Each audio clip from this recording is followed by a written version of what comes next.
When we think of ancient Rome, we see legions marching, senators debating, and gladiators fighting in the Colosseum. It's an empire built by powerful men.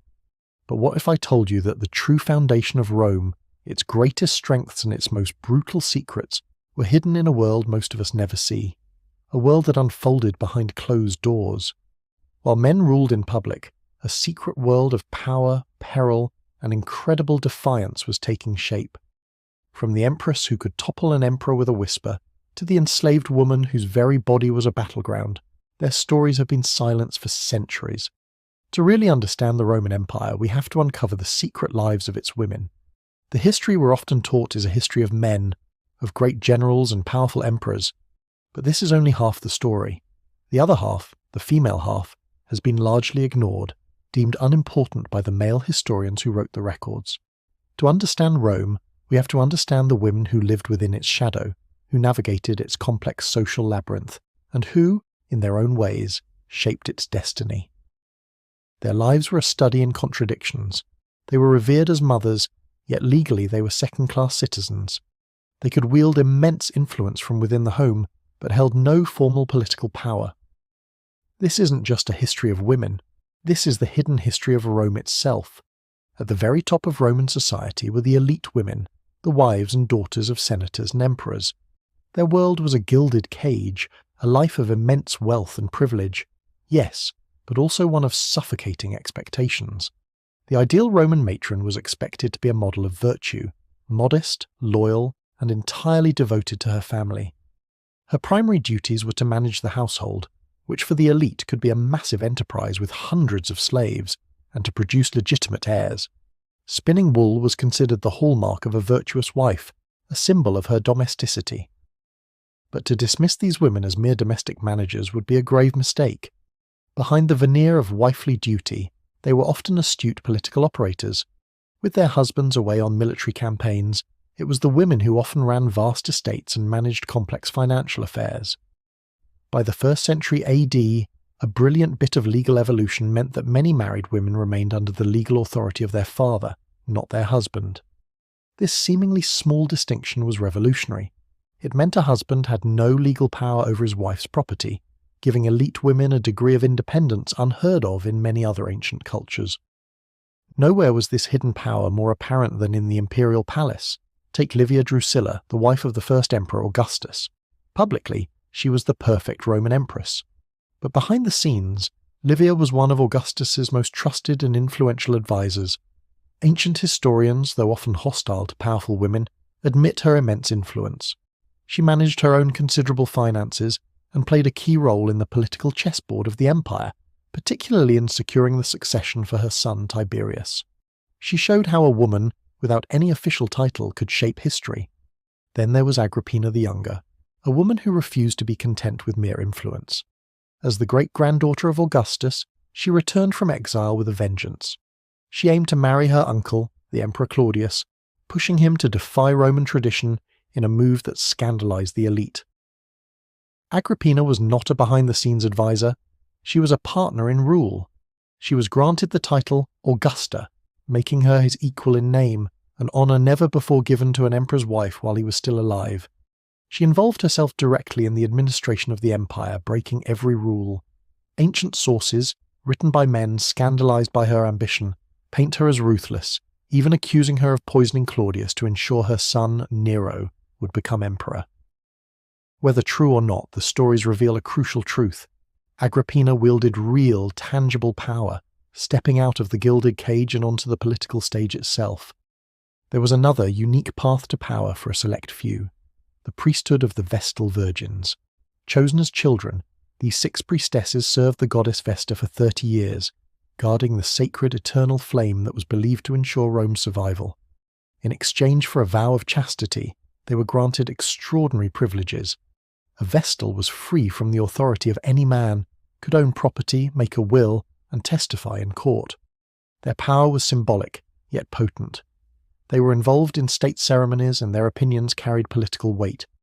But this power was precarious. It rested entirely on their virginity. If a Vestal was accused of breaking her vow, the punishment was terrifying: to be buried alive. The Vestals represent the ultimate Roman paradox of female power, elevated to a sacred status, but trapped by a standard of purity that could lead to their brutal demise. So while empresses and priestesses played their high-stakes game, what about the millions of women whose names we'll never know? Their story reveals a far different and far more brutal reality. Beyond the marble villas of the elite lay the bustling, crowded world of the vast majority of Roman women. For the daughter of a craftsman or a shopkeeper, life wasn't about political intrigue, but about survival. Education was basic, focused on the skills needed to manage a household. Their lives were defined by work. They laboured in fields, sold goods in the markets, and worked in crafts, contributing directly to the family's income. The home was still their primary domain, but it was a place of labour, not leisure. Marriage came early, sometimes as young as 12 or 13, to maximise a woman's childbearing years in an era of high infant mortality. And while divorce was relatively easy to obtain, the law was stark. Any children from the marriage belonged exclusively to the father. A woman had no legal rights over her own children. This was the life of the free. For at least 10 to 20% of the population, life was far worse. Enslaved women were the engine that powered the Roman world, yet they existed at the absolute bottom of the social hierarchy. Under Roman law, an enslaved person was not a person at all. They were property, an instrumentum vocale, a tool that talks. Their labour was endless. They worked the fields and the mines, but the majority were domestic slaves. In an elite household, they were cooks, cleaners, hairdressers, and wet nurses. But the most horrific aspect of their existence was the complete lack of bodily autonomy. While a free woman's virtue was fiercely guarded, an enslaved woman's body was considered available for her owner's use. This constant threat of sexual violence was not seen as a crime. It was simply an owner exercising his rights over his property. This brutal reality created a cruel paradox.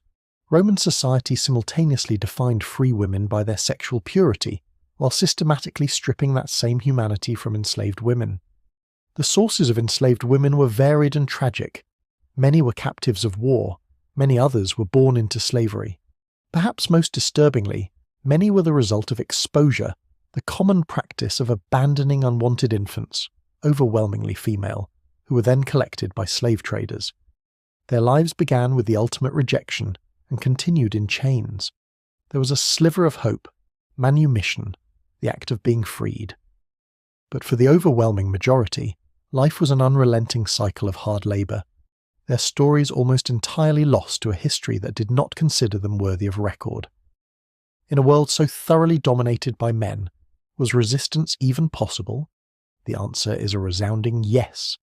The story of women in Rome is not just one of suffering, it's also a story of remarkable courage. This resistance took many forms. Free women who fell in love with enslaved men risked severe punishment, but the existence of laws dealing with such relationships proves they happened. Accusations of poisoning were a common feature in Roman political scandals, a reflection, perhaps, of a world where it was one of the few weapons available to those without swords or votes. But sometimes, female resistance burst out into the public square. In 42 BCE, Rome was in the midst of a brutal civil war.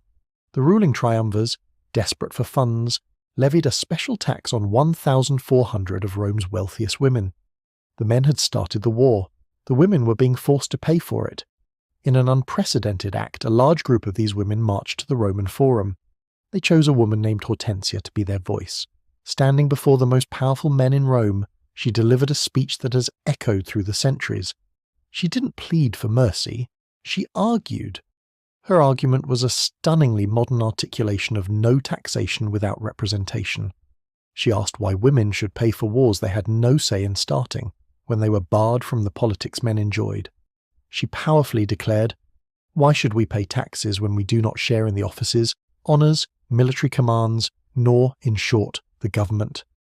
The triumvirs were enraged, but the crowd roared its approval. Faced with a public relations disaster, the rulers backed down. Hortensia and her fellow protesters had won. The legacy of these women, from the empress to the enslaved, is complex. Their stories force us to look at Rome differently. We can no longer see it as a monolithic patriarchy, but as a society filled with tension and struggle. Their labour, both free and enslaved, underpin the economy. Their management of the household was the bedrock of social stability. Their influence shaped the destiny of the empire. By reclaiming their stories, we are fundamentally rewriting our understanding of the Roman world. What other hidden histories do you think deserve to be told? Let us know in the comments below. And if you found this journey into the secret lives of Roman women compelling, please like this video and subscribe for more dives into the forgotten corners of the past.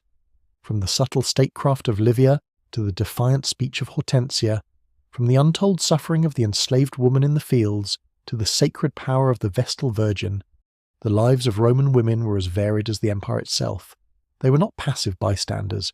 They were active agents, navigating a world that sought to control them and finding ways to exert power and preserve their dignity. Their lives were a constant negotiation between societal expectation and personal will, a struggle that remains profoundly resonant today. The men may have built the public face of the Roman Empire, but it was the women who were its hidden, vital heart.